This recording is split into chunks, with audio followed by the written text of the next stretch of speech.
les Carpates, Roumanie, 1941. Tout semble évoquer l'ombre de Vlad Tepes dans un monde contemporain et inquiétant. Pourtant, Michael Mann prend une direction totalement différente car il ne s'agit ni d'un film sur le célèbre prince, ni même sur les vampires. Inspiré du roman The Keep de F. Paul Wilson, première œuvre SF horreur d'une série de 6 sortie en 1981, Michael Mann, alors tout jeune réalisateur, connut un petit succès auprès des fans de genre avec son thriller Le Solitaire en 1981, ce qui lui permit de mettre un pied dans le cinéma. Il sortit 3 ans plus tard La Forteresse Noire dans des salles obscures, non sans avoir traversé bien des problèmes, mais ça, nous y reviendrons plus tard.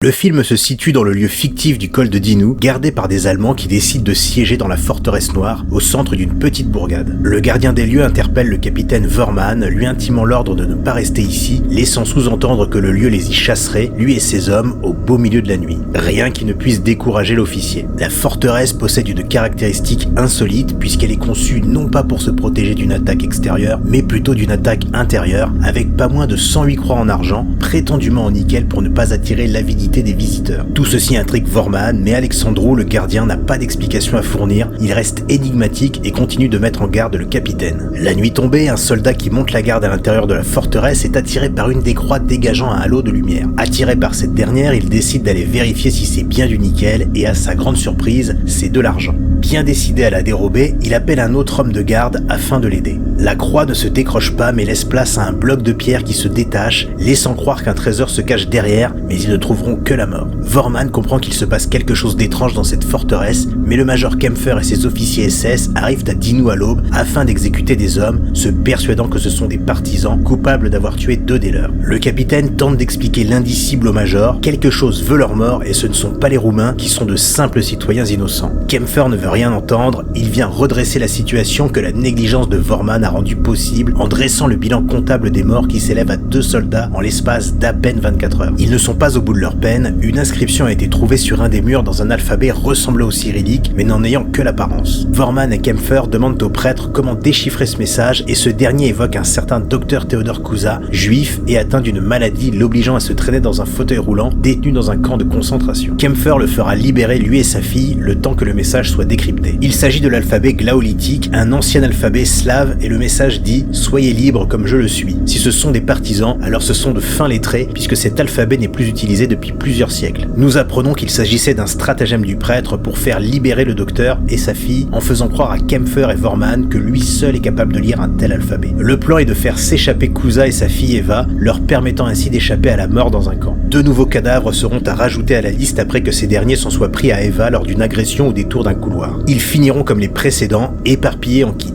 Il semble que cette créature soit assoiffée de vengeance et de justice puisqu'il ne s'agit que de défense, d'où le constat de Vormann, la forteresse est protégée de l'intérieur. Le golem ramènera Eva à son père et lui proposera de manière énigmatique d'être son allié en apposant ses mains sur lui. Le docteur comprendra que cette chose leur veut du bien, il a sauvé sa fille et lui a rendu sa jeunesse que la maladie lui avait volée, il ne fait pas de doute que c'est un bienfaiteur qui veut se débarrasser des véritables créatures maléfiques arborant l'uniforme SS. Après ces différents incidents, Eva sera mise à l'abri par Vormann dans une chambre en dehors de la forteresse. Elle y fera la connaissance d'un homme étrange, Glicken, qui est le fil rouge du film, une attirance irrésistible se créera entre eux. De son côté, Kuza pactise avec l'entité qui se positionne en martyr comme lui et son peuple et donne pour mission au docteur qu'il considère comme un homme de confiance de récupérer un objet qui lui appartient, accroché à la forteresse, afin qu'il soit de nouveau complet, lui permettant ainsi de quitter cette dernière et de mettre fin au jour de ceux qui lui ont fait du tort à lui et les siens. Kuza rencontrera Glicken lui expliquant qu'il s'est fait avoir en pactisant avec cette entité. Le talisman ne lui appartient aucunement et si ce dernier accepte de lui rapporter, cela aura pour effet de libérer la force maléfique de cette créature, répandant le chaos autour de lui.